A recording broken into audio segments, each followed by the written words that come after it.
Good Morning Business, Business Today. Comment vont les banques en ligne? Le marché des fintechs, c'est compliqué. On a des signaux contraires, des levées de fonds qui sont divisées par deux. Orange Bank qui s'arrête. Et pourtant, il y en a qui viennent s'installer de plus en plus en France. C'est le cas de N26. Bonjour, Jérémy Rosselli. Vous êtes le directeur général de N26 en France. Vous visez les 5 millions de clients d'ici à 2025 dans notre pays. Et pour ça, il faut accélérer. Il faut que ça soit simple pour les clients en France. Donc, vous lancez un IBAN français. Comment ça va, les banques en ligne ? Alors, les banques en ligne, ça va pour certaines. Donc, pour N26, ça va extrêmement bien. Pour regarder un petit peu notre parcours, on s'est lancé seulement il y a 6 ans en France et on a réussi à attirer plus de 2,5 millions de clients en France. Donc, ça, je pense que c'est quand même quelque chose qui marche extrêmement bien. Bien entendu, c'est peut-être pas nécessairement le cas pour tous les acteurs. Déjà parce qu'il n'y a pas de la place pour tous les acteurs. Et aussi, il y a une question à la fois de connaissance de l'industrie. Donc, c'est quand même de la banque, du digital. Ça, c'est quand même quelque chose qui est extrêmement compliqué. Et ensuite, une question de taille critique. Parce qu'aujourd'hui, pour faire de la banque digitale, en fait, il faut être capable d'attirer plusieurs millions de clients pour être capable d'être profitable. Et d'amortir les coûts, effectivement, de développement. Qu'est-ce qu'il faut faire en plus? Parce que votre actionnaire, apparemment, vous donne pour objectif de doubler le nombre de clients, notamment avec cet IBAN français qui va quand même simplifier la vie de vos clients, mais de passer devant Boursorama. Mais en fait, quelque part, les banques en ligne, les néobanques, elles ressemblent de plus en plus aux autres banques. C'est-à-dire qu'il faut qu'elles proposent la palette des services et des produits pour que ça devienne la banque principale d'un client français. Alors, il y a plusieurs sujets. D'abord, bien entendu, si vous voulez devenir la banque principale, donc la banque sur laquelle le client dépose son salaire, il faut être capable d'offrir une palette de produits qui est assez large. Ce qui n'est pas le cas encore aujourd'hui. C'est le crédit IMO en général qui vous fait... Alors pas nécessairement ça, c'était un petit peu l'ancien temps, à l'époque finalement du téléphone fixe. Vous rigolez, aujourd'hui vous prenez un crédit IMO, il faut mettre votre salaire dans votre banque. Pas nécessairement en fait, vous n'êtes pas obligé. Vous verriez les négociations, ok, allez-y. Et en plus aujourd'hui, de toute façon, comme vous le savez, il y a de moins en moins de crédits immobiliers, donc de toute façon... Aujourd'hui, c'est un petit peu moins le sujet. Donc vous êtes obligé normalement, et c'est normal, d'étendre votre palette de produits pour les clients. Vous avez besoin d'un petit peu de crédit, d'épargne, d'investissement. Donc ça, c'est les sujets sur lesquels on travaille. Néanmoins, la vraie différence, c'est qu'on est capable d'innover.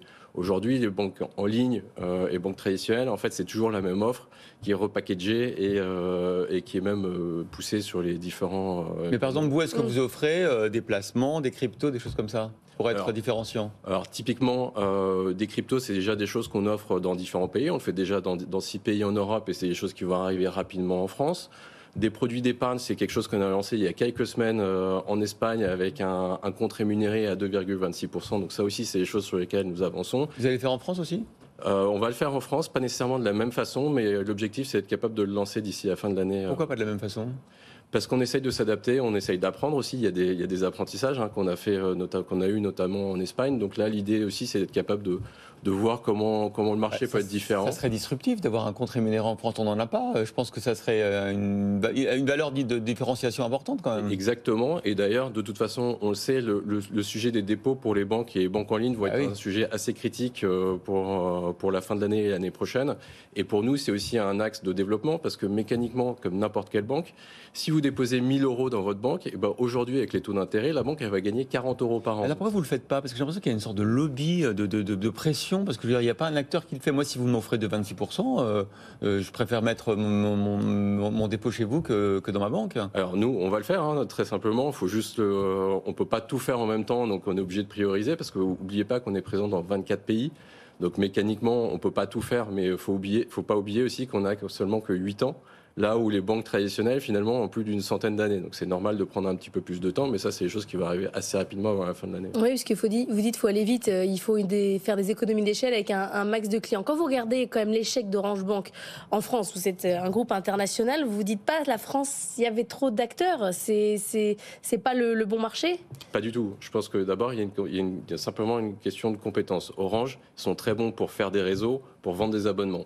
Quand vous faites de la banque en ligne, il faut d'abord être un banquier, donc comprendre le métier de la banque, qui sont des métiers très spécifiques, et aussi comprendre les métiers du digital. N26, on aime bien le dire, c'est une boîte de tech qui fait de la banque. Donc on est structuré comme une boîte de tech pour être capable d'innover, pour être capable de se développer extrêmement rapidement.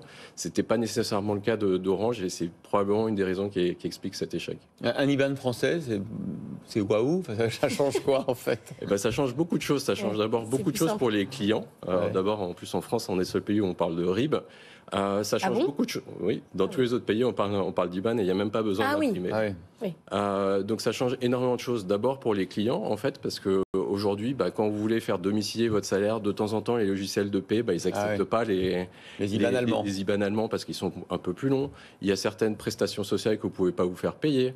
Il y a aussi des agents dans les agences bancaires qui font des excès de zèle et qui vous expliquent que c'est un petit peu dangereux, les banques à l'étranger. Donc il y a toutes ces frictions-là qui sont un petit peu compliquées. Et aujourd'hui, quand on demande à nos clients, nos futurs clients, la première raison pour laquelle ils attendent ou ils ne peuvent pas ouvrir un compte en banque en France chez N26, c'est parce qu'ils attendaient le RIB français. Donc c'est pour ça que pour nous, on sait que c'est un énorme vecteur. Pourquoi ça vous a pris autant de temps pour que vous n'ayez pas commencé avec un RIB français directement? Alors, un IBAN, pardon. Ce sont des sujets qui sont quand même extrêmement complexes. On a commencé ce projet il y a quand même un certain nombre d'années. Il faut savoir qu'on l'a lancé non seulement en France, mais aussi en Espagne et en Italie. Donc, on a aussi lancé un IBAN italien, un IBAN espagnol aussi entre-temps dans les différents pays. Ça demande aussi de franciser l'ensemble des process bancaires. Donc, c'est quasiment comme si on avait dû recréer une banque en France.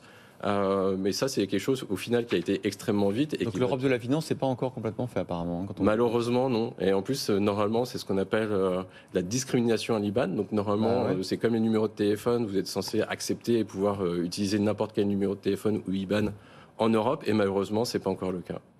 Merci beaucoup. Il y a des banques en ligne qui partent et des banques en ligne qui se lancent. C'est un marché quand même assez dynamique. Merci beaucoup d'avoir été avec nous, Jérémy Rosselli, pour N26 France.